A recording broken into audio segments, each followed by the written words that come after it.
Áhugi Íslendinga á siglingum á skútum hefur vaxið mjög mikið á undanförnum misserum og í þættinum í kvöld ætlum við að kynnast leyndardómunum að baki þessu öllu. Við ætlum að ræða við reynda siglara, við óreynda slíka, við fólk sem hefur látið drauma sína rætast og við aðra sem eru í þann veginn að gera það. Við spilafélagarnir blöndum svo svolítið tónlist inn í, en fyrst og fremst þá ætlum við út að sigla.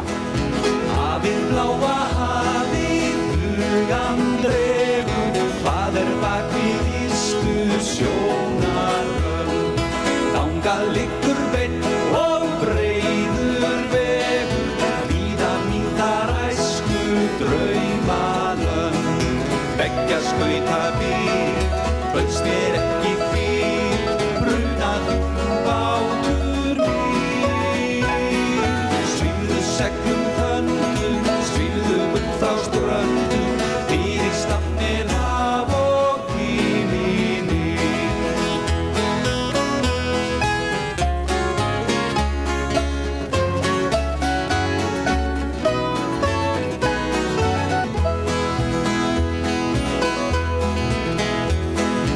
Hafið bláa hafið, flugan dregur, hvað bak við ystu sjónarrönd. Þangað liggur beinn og breiður vegur, víða mín þar æsku draumalönd. Beggja skauta býr, bauðst mér ekki fyrr, brunað bátur mín. Svífðu seglum höndum, svífðu upp frá ströndum, fyrir stafnir haf og himini.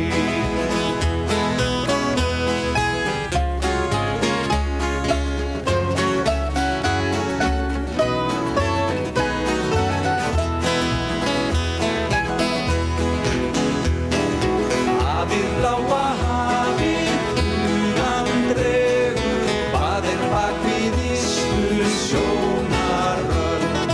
Þangað liggur beinn og breiður vegur, víða mín þar æsku draumalönd. Beggja skauta býr, bauðst mér ekki fyrr, brunað bátur mín. Svífðu seglum höndum, svífðu upp frá ströndum, fyrir stafnir haf og himini. Fyrir stafnir haf og himini. Lauslega má áætla að 60 seglskútur séu til í landinu og á undanförnum árum hefur þeim fjölgað mikið, sérstaklega með bættri smábátaaðstöðu í Reykjavík, Kópavogi, Garðabæ og Hafnarfirði. Við ætlum að kynnast leyndardóminum mikla í stuttum þætti í kvöld og byrjum á Benedikt Alfónsinni sem kennir fólki að beisla náttúruöflin við siglingar.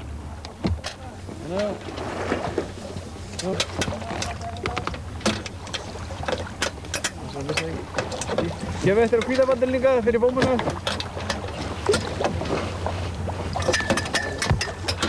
Komið, strekkja bandin.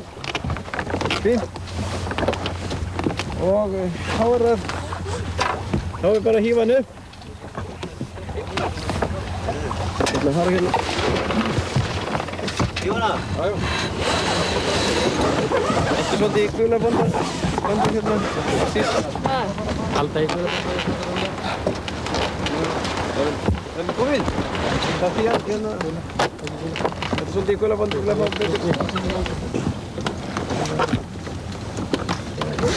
Benedikt, hverjir koma og læra að sigla hjá þér? Það eru alls konar fólk, það eru bæði ungir og gamlir, konur og kallar og þetta er sennilega flestir svona 30–40 ára eitthvað búliðis. Af hverju hafa Íslendingar ekki byrjað að sigla fyrr? Hvaðan kemur þessi nývaknaði áhugi? Ég held að hann komi erlendis frá, það er alveg örugt, hann gerir það núna og ég held að, mér finnst þeir vera dálítið seinir undan Íslendingar á ferðinni því þetta hefur aukist undanfarin ár gríðarlega mikið hér í nágrannlöndum okkar. Hver er skýringin heldur? Eru menn eitthvað hræddir við að sigla hér? Hefur verið svona einhver áróður uppi kannski gegn seglbátum? Ég hef heyrt að menn halda hérna sé svo mikill vindur að það sé hættulegt að vera á seglbát. En Tilfellið að það ekki. Það er yfirleitt nokkuð góður vindur og víða annars staðar kannski miklu meiri logn heldur en hér, þannig að menn geta ekki siglt nema kannski helming af tímanum sem þeir eru kannski á ferðinni. Hvað eiga menn nú að gera ef þeir finna nú allt í einu að þeir eru haldnir þessari siglingabakteríur? Geta menn bara farið og keypt sér bát og siglt af stað? Nei, það myndi ég nú ekki ráðleggja neinu því að það hluturinn sá ef allt á að ganga vel þá þarf þetta að læra á seglin. Þetta dálítið öðruvísi heldur en á vélbát. Það þarf að vita hvernig á að haga seglum svoleiðis að gangi vel og þess vegna eiga menn að ég myndi telja að þeir ætti að fara og læra annaðhvort í siglingaskóla eða hjá einhverju sem þeir eru vissum að kunna þetta og geta þannig lært öll öryggisatriði. Það ýmis atriði sem þarf að hafa í huga svo að gangi vel og þá þetta engin hætta á ferðum. Það margir sem eru hræddir við þetta en það alveg óþarfi því að ef að læst þetta rétt þá er þetta mjög auðvelt. Þannig að menn eiga að kunna sem sagt að haga seglum eftir vindi. En landið sem slíkt Ísland, er það gott til þess að iðka þessa íþrótt? Já, það held ég sé allavega hér talsvert mikil eða oft nægilegur vindur. Kemur að sjálfsögðu fyrir hann nokkuð mikill og það líka annars staðar, nokkuð mikill stundum en menn verða þá að passa sig á því að fara ekki út í nema hæfilegum vindi, hann sé ekki of mikill og öðru leyti held ég að þetta sé nokkuð gott. Það er eiginlega, má segja, það þarf auðvitað vind og það þarf auðvitað að vera svona dálítið skemmtilegt siglingaumhverfi. Til dæmis það sem eru eyjar fyrir landi svona að sigla í kringum eyjar og hinn og þessi sund, það er líka dálítið gaman og hér við landi til dæmis líta margir til Breiðafjarðar að það sé skemmtilegt siglingasvæði og hérna í kringum Reykjavík er líka skemmtilegt siglingasvæði og það er víðar reyndar að finna í kringum landið. Gunnar, hvað læra menn svona námskeiði? Það er nú aðalega að beita seglunum rétt og vita takmörk bátsins, það sé nú aðalega öryggisreglur og annað. Er þetta mikil kunst? Svona kjölbátar, þeir fyrirgefa ýmislegt, meira heldur en litlar í ullu. Þannig að það er kannski meira atriði að kunna rétt að haga seglum á svona bátum heldur en þú er ekki mikið var við vitleysuna hérna. Þess vegna er svona betra að kunna þetta. Og frúin fylgir bóndanum í gegnum þykkt og þunnt? Já, sjálfsagt. Er þetta draumurinn sem þið eruð að láta rætast núna? Eruð þið búin að ganga lengi með þetta í maganum? Já, það er nú mörg ár sem að tala þetta í byrjun. En mín skoðun er svo að þetta sé alveg frábært fjölskylduíþróttasport. Hér geta allir verið með. Tekið virkan þátt í öllu. Fólk kann að spyrja, er þetta ekki hættulegt? Ekki að rétt er það farið. Við erum náttúrulega á sjó og erum í björgunarbeltum og flotbúningum. Þannig að það er ekki svo mikil hætta þegar allt er tekið með. Ætlið þið svo að fá okkur stóra og öfluga skútu og sigla til Suðurhafseyja eða hvað? Nei, það er nú ekki draumurinn. Fyrst að komast á Akraness. Fyrst að komast á Akraness? Nei, það er ekkert svoleiðis í okkar huga, það er langt frá því. Þetta er bara sport. Þið látið nægja hér eyjar og sundin? Já.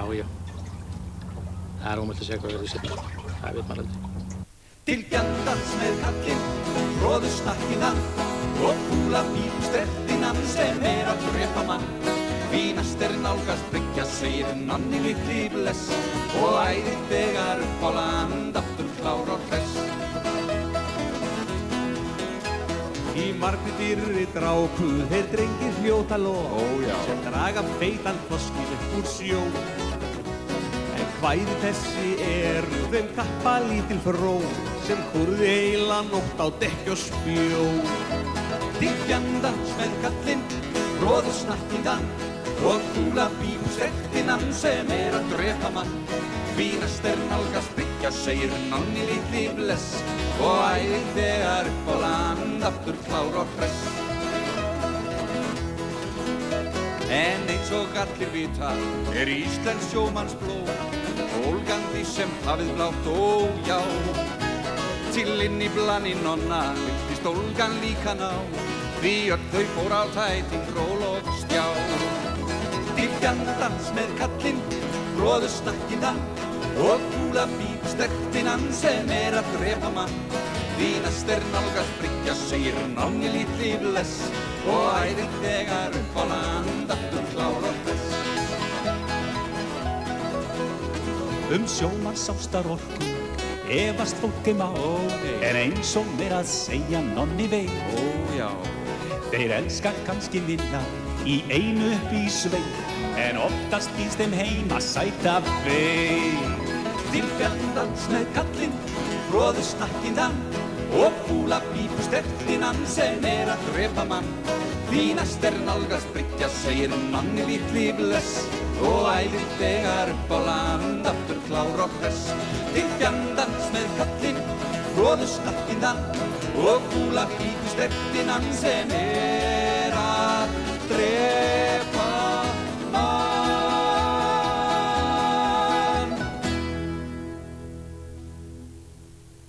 Aðstaða fyrir smábáta hefur verið stórbætt víða land á undanförnum árum. Það hefur sitt að segja fyrir þá sem áhuga hafa á siglingum að vita af bátum sínum á traustu lagi og Steinar Gunnarsson sér smábátabryggjuna í Reykjavíkurhöfn þar sem siglingaklúbburinn Brokey hefur aðstöðu.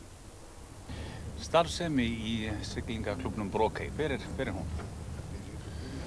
Já, það er að stunda siglingar. Seglbrettum, smá kænum og kjölbátum. Hvaðan kemur þessi aukni áhugi núna allt í einu? Já, hann hefur alltaf verið fyrir hendi en það er svo stutt síðan þessi aðstæða kom hérna. Að hérðan koma menn allsstaðar að úr bæjarfélagum í kring. Reykjavík og Hafnarfirði, Keflavík jafnvel, Kópavogi. Þetta fyrsta aðstæðan virkilega góð aðstæða fyrir kjölbáta. Þess vegna ber svona mikið á þessu hérna.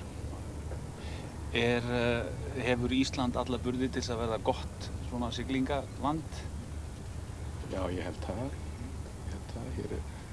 Við höfum eitt sem aðrar þjóðir hafa ekki, það eru þessar björtu nætur, björtu kvöldi, sérstaklega á sumrin, þessi tími sem við notum til siglinga. Og það er virkilega gaman að njóta kvöldana. Er þetta dýrt sport? Nei. Það er allur gangur á því, sko. Þetta er hægt að fá bát frá nokkur 100.000 upp í nokkrar milljónir. Svona meðal bátur, svona meðal kjölbátur kostar svona 1,5 milljón. Hvað kostar svo að vera hér til dæmis í þessari aðstöðu? Þetta ári kostar það 42.000 á ári. Sem við eigum þetta sjálfur þessar bryggjur. Og hérna, við borgum Reykjavíkurhöfn smá aðstöðu til að leggja þetta út. Öðru leyti eigum við þetta sjálfur og við borgum okkur sjálfur þessa leigu.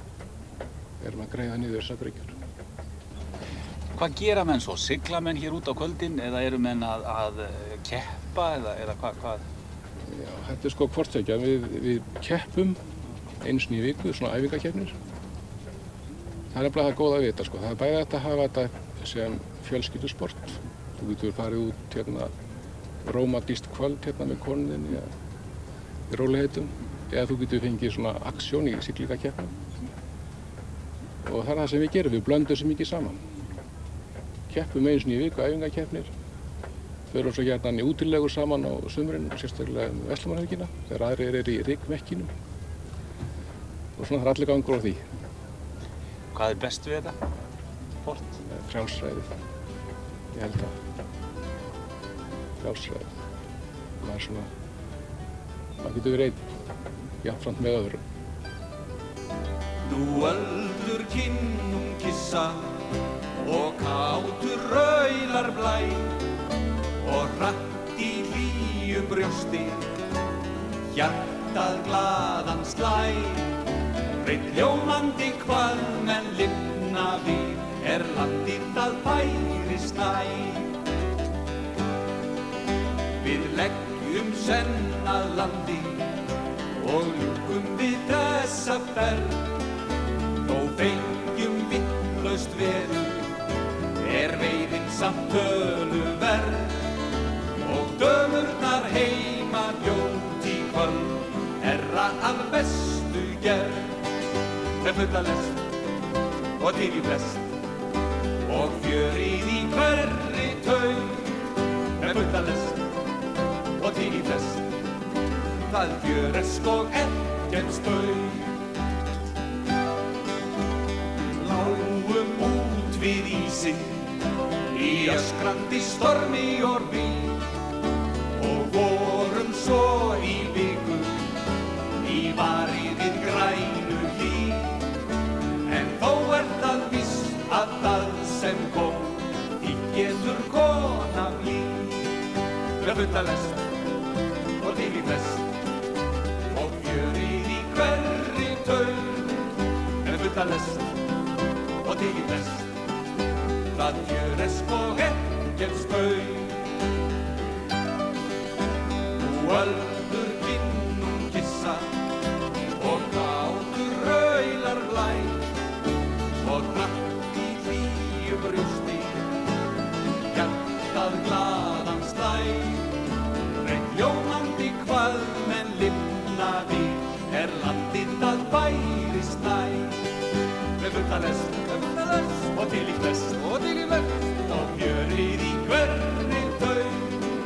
Með fulla lest og til í flest það fjöresk og ekkert spaug. Með fulla lest og til í flest og fjörið í hverri taug. Með fulla lest og til í flest það fjöresk og ekkert spaug.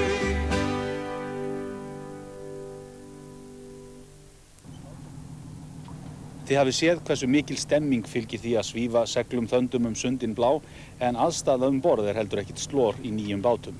Fólk siglir umhverfis landið í þessum fljótandi sumarbústöðum og í styttri túra helgar í næsta nágrenni.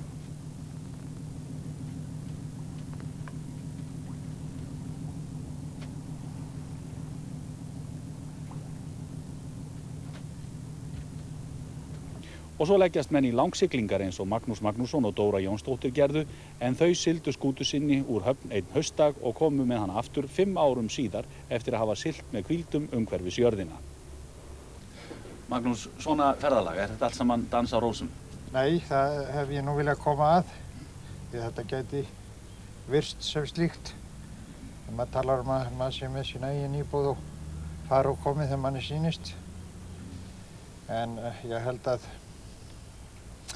mörgum feil á því að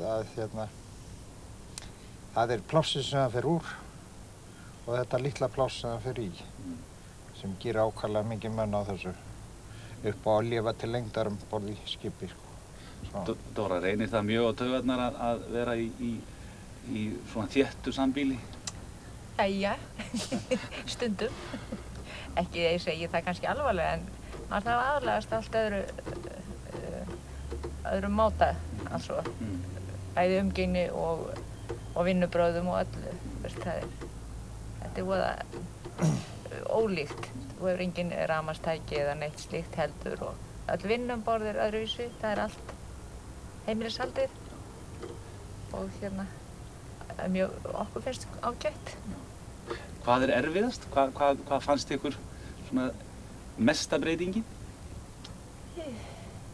Ég var að bátt með að svara því. Það var ekkert afgerandi erfitt, sko. Við vissum nú nokkuð hvað við vorum að fara í. Já, við vorum búin að lesa svona lengri ferðir. Þetta svona mál að það sem verður erfiðast að stoppa lengi á sama stað. Það allt í lagi með maður að sigla, stoppa svona viku, hálfa mánuð, eða stoppa 3-4 mánuði í svona litlu plássi. Það aftur, maður hefur ekki nógu mikið svigrúm. Hvað, ef að menn ganga nú með einhverja svona bakteríu í blóðinu eins og þið eruð með, einhver varnaðarorð? Já, það gerir ekki allt alveg fullkomið, sko, í fyrstu lotu. Það má sjá dæmin alls staðar, til dæmis á Hawaii. Amerikaninn hefur sína drauma eins og við. Kaupir skútu og gerir allt voðalega klárt, en svo það til sölu á Hawaii aftur, þeir eru komið þangað.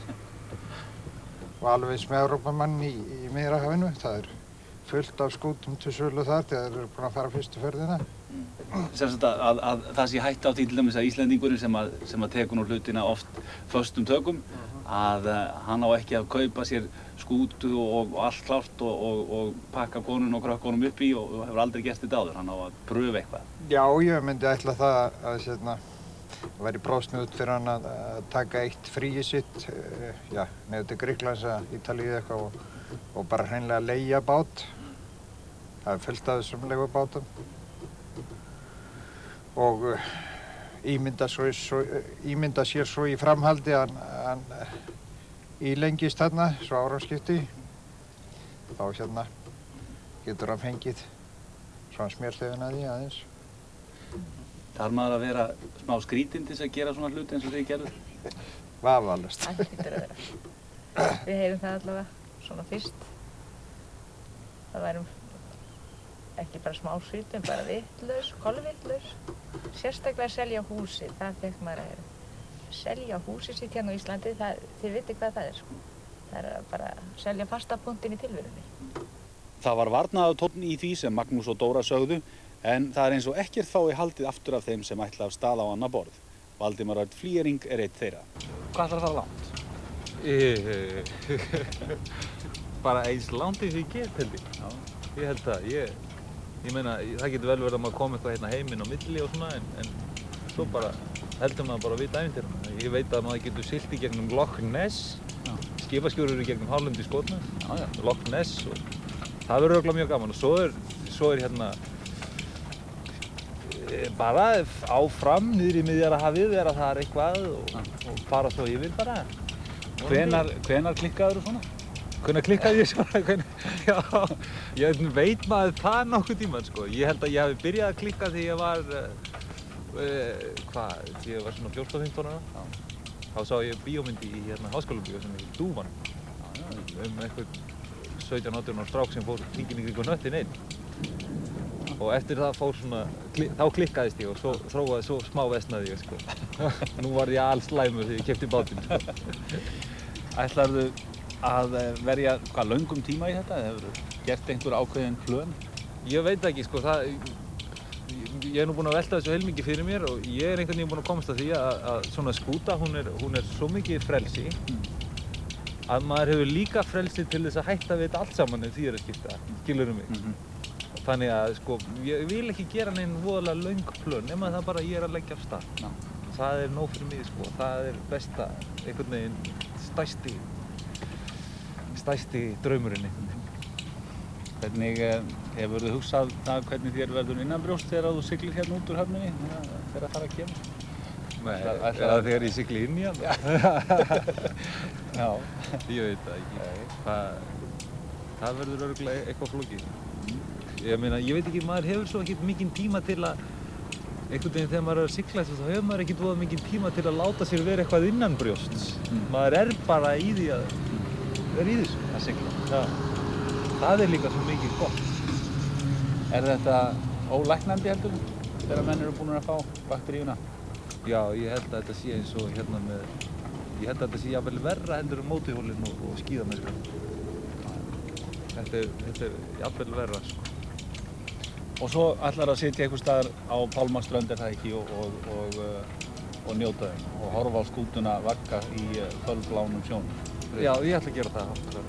Ég ætla að sitja og horfa á skútuna vagga í fölblánum sjónum.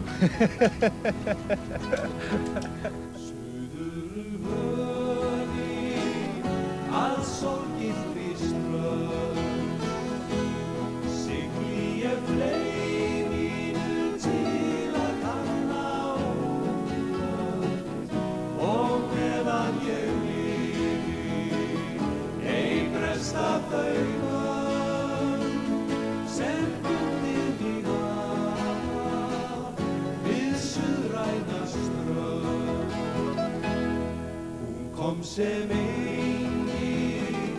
af himnum til mín, heillandi eins og þegar sólin björt í heiði skín og yndisleg voru þau ævintýr mín og yndisleg voru hinn freyðandi mín. Þegar dagur var kominn að kveldi, þá veisla hjá innvældra eldi og allir stigu utan dans. Suður höfi að sorgiltri strönd sigli ég fleiminu til að kanna óöld og meðan ég lifi ei bresta þau bönd sem bundið mig hafa við suðræna strönd. Hún kom sem engin af himnum til mín, heillandi eins og þegar sólin björti yfir sín og yndisleg voru þau ævintýr mín og yndisleg voru hinn freyðandi mín. Þegar dagur var kominn að kveldi, þá var kátt yfir börnum hans. Þá var veisla hjá innvældra eldi og allir stigu utan dans. Suður höf